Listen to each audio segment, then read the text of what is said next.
pallone.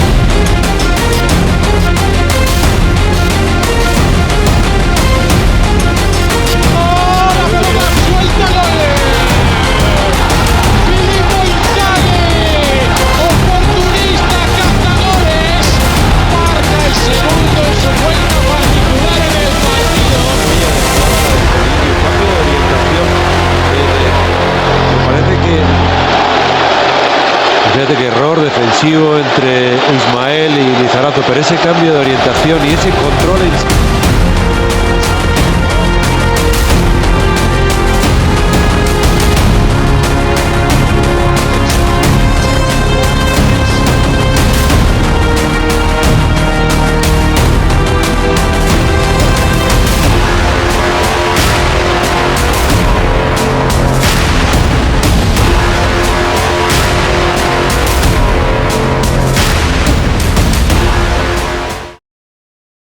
Filippo Inzaghi adalah anomali paling indah dalam sejarah sepak bola. Jika kita bicara teknik, mungkin dia bukan yang terbaik. Tapi jika bicara tentang magic di dalam kotak penalti, dia adalah masternya. Filippo Inzaghi memang bukan pemain yang akan memukau penonton dengan giringan bola yang melewati pemain atau tendangan salto akrobatik dari luar kotak penalti. Namun, sebutan penyihir sangat tepat untuk menggambarkan bagaimana ia seolah-olah mampu menghipnotis lawan di depan gawang. Kisahnya bukanlah tentang bakat alam yang memukau atau teknik olah bola yang elegan. Ini tentang seorang pria dengan insting gol yang tajam dan penuh obsesi. Inzaghi tidak terlihat seperti pesepak bola tangguh. Dia kurus, tidak terlalu cepat, dan teknik olah bolanya seringkali terlihat canggung. Namun, dia memiliki indera keenam. Di dalam kotak penalti, dia adalah pemangsa murni. Dia tidak menunggu bola. Dia tahu kemana bola akan jatuh sebelum bola itu sendiri mengetahuinya. Bukan Inzaghi yang jatuh cinta pada gol, tapi gol yang jatuh cinta pada Inzaghi. Emiliano Mondonico lahir di San Nicolo, daerah pinggiran Piacenza. Inzaghi bergabung dengan Akademi Muda Piacenza sejak kecil. Ia adalah putra daerah yang tumbuh besar di tribun stadion, sebelum akhirnya menginjakan kaki di rumput lapangan sebagai pemain profesional pada usia 18 tahun.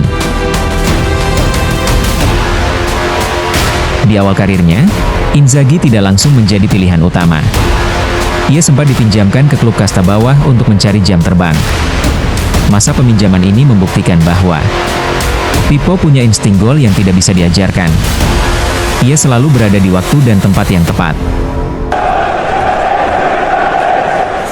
Sekembalinya ke Piacenza pada tahun 1994, Inzaghi meledak. Di bawah asuhan pelatih Gigi Cagney, ia menjadi tumpuan utama lini serang. Ia mencetak 15 gol di Serie B. Gol-golnya membawa Piacenza menjuarai Serie B dan mendapatkan tiket promosi ke Serie A. Kemenangan ini sangat ikonik karena saat itu Piacenza memiliki kebijakan unik hanya memainkan pemain asli Italia tanpa pemain asing. Dan Inzaghi adalah simbol dari semangat lokal tersebut. Setelah membawa klub tanah kelahirannya ke kasta tertinggi, bakatnya terlalu besar untuk dibendung. Parma kemudian membelinya. Sayangnya, karir Inzaghi di Parma tidak langsung meledak seperti yang diharapkan. Ia harus bersaing dengan striker top lainnya, seperti Gianfranco Zola dan Hristo Stoichkov.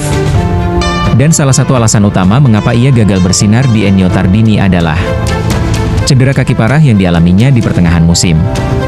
Cedera ini membuatnya absen cukup lama dan kehilangan momentum untuk mengamankan posisi reguler di tim utama.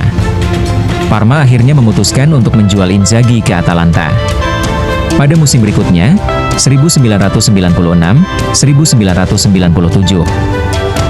Keputusan ini mungkin disesali Parma, karena di Atalantalah Inzaghi meledak dengan menjadi capocannoniere, pencetak gol terbanyak Serie A. Filippo Inzaghi hanya menghabiskan satu musim di Atalanta, musim 1996-1997. Namun musim yang singkat itu adalah momen krusial. yang mengubahnya dari pemain muda berbakat menjadi striker kelas dunia. Meskipun Atalanta saat itu bukan tim papan atas, Inzaghi berhasil tampil luar biasa dominan di Serie A. Dalam 33 pertandingan, ia berhasil mencetak 24 gol. Ia menjadi pencetak gol terbanyak Serie A musim 1996-97. Mengungguli nama-nama besar seperti Gabriel Batistuta dan Alessandro Del Piero. Ia menjadi pemain Atalanta pertama yang memenangkan gelar Capocannoniere. Berkat performanya, ia dianugerahi gelar Serie A yang Footballer of the Year di Atalanta dan di bawah asuhan pelatih Emiliano Mondonico. Inzaghi menemukan ekosistem yang tepat untuk memoles insting predatornya. Dunia mulai menyadari keunikan Inzaghi yang selalu bermain di garis batas offside. Ia tidak teknis, tidak cepat, tapi selalu berada di tempat yang tepat. Performa apiknya dalam satu musim tersebut langsung memicu perang transfer. Hanya berselang 1 tahun, Juventus merekrutnya untuk diduetkan dengan Del Piero. Kedatangannya ke Turin pada tahun 1997 menandai lahirnya salah satu duet paling ikonik, sekaligus penuh dinamika dalam sejarah Serie A. Setelah menjadi pencetak gol terbanyak Serie A bersama Atalanta, Inzaghi tiba di Juventus dengan reputasi sebagai pemain yang tidak bisa menggiring bola, tidak bisa menendang jauh, tapi selalu berada di tempat dan waktu yang tepat. Di bawah asuhan Marcelo Lippi, di musim pertamanya, 1997-1998, ia langsung menyatu dengan skema permainan Juve yang taktis dan disiplin. Inzaghi dan Alessandro Del Piero membentuk kemitraan yang menghancurkan. Mereka membawa Juventus meraih gelar juara Liga dan mencapai final di Amsterdam, meski harus kalah tipis dari Real Madrid. Inzaghi adalah penyelesai akhir yang rakus, sementara Del Piero adalah kreator yang elegan. Namun, hubungan ini nantinya akan diwarnai ketegangan karena persaingan ego di depan gawang. Memasuki pergantian milenium, suasana mulai berubah. Kedatangan Carlo Ancelotti dan cedera yang dialami Del Piero mulai menggeser dinamika tim. Puncaknya adalah ketika Juventus mendatangkan David Trezeguet setelah Euro 2000. Inzaghi, yang tidak pernah mau menjadi pilihan kedua, mulai merasa posisinya terancam. Akhir yang melankolis di Delle Alpi. Musim 2000-2001 menjadi babak terakhir bagi Pippo di Turin. Meskipun ia tetap mencetak banyak gol. Total 89 gol dalam 165 penampilan untuk Juve. Manajemen lebih memilih memproyeksikan duet Del Piero Trezeguet untuk masa depan. Perpisahan itu terjadi pada musim panas 2001, ketika ia memutuskan pindah ke AC Milan. Sebuah kepindahan yang awalnya terasa seperti kehilangan besar bagi Juventus, namun justru menjadi awal dari legenda baru bagi Inzaghi di San Siro. Pada tahun 2001, Pippo pindah ke AC Milan. Inilah tempat di mana ia menjadi legenda. Kisah Filippo Inzaghi di AC Milan bukanlah sekadar statistik gol, melainkan sebuah simfoni tentang kegigihan, air mata, dan cinta yang meluap-luap. Di San Siro, ia bertransformasi dari sekadar striker tajam menjadi simbol gairah sepak bola.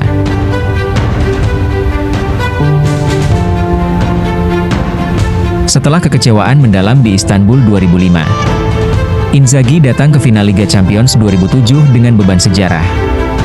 Drama terjadi saat ia mencetak 2 gol ikonik. Satu melalui pantulan bahu yang tidak sengaja, dan satu lagi hasil dari lari melewati kiper Pepe Reina.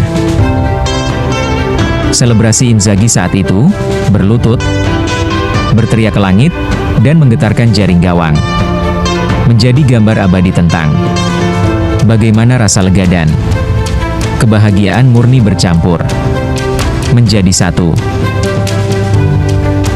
Bagi Pippo, gol itu adalah takdir. Drama emosional Inzaghi seringkali terjadi di ruang perawatan. Pada usia yang tak lagi muda, ia mengalami cedera ACL parah pada tahun 2010. Banyak yang mengira karirnya tamat. Namun, Tangisannya saat mengalami cedera berubah menjadi kerja keras yang obsesif. Ia menjalani diet ketat demi kembali ke lapangan hanya untuk satu tujuan: mencetak 1 gol lagi. Momen paling menguras air mata terjadi di laga terakhirnya melawan Novara pada 13 Mei 2012. Masuk sebagai pemain pengganti di menit ke-67. San Siro memberikan standing ovation yang bergemuruh, seolah ditulis oleh penulis naskah film. Inzaghi mencetak gol kemenangan di menit ke-82. Setelah menerima umpan lambung Clarence Seedorf, ia merayakan gol tersebut dengan berlari ke arah kurva supporter, menangis terseduh-seduh sambil mencium jersey Milan. Itu adalah sentuhan terakhirnya di sepak bola profesional.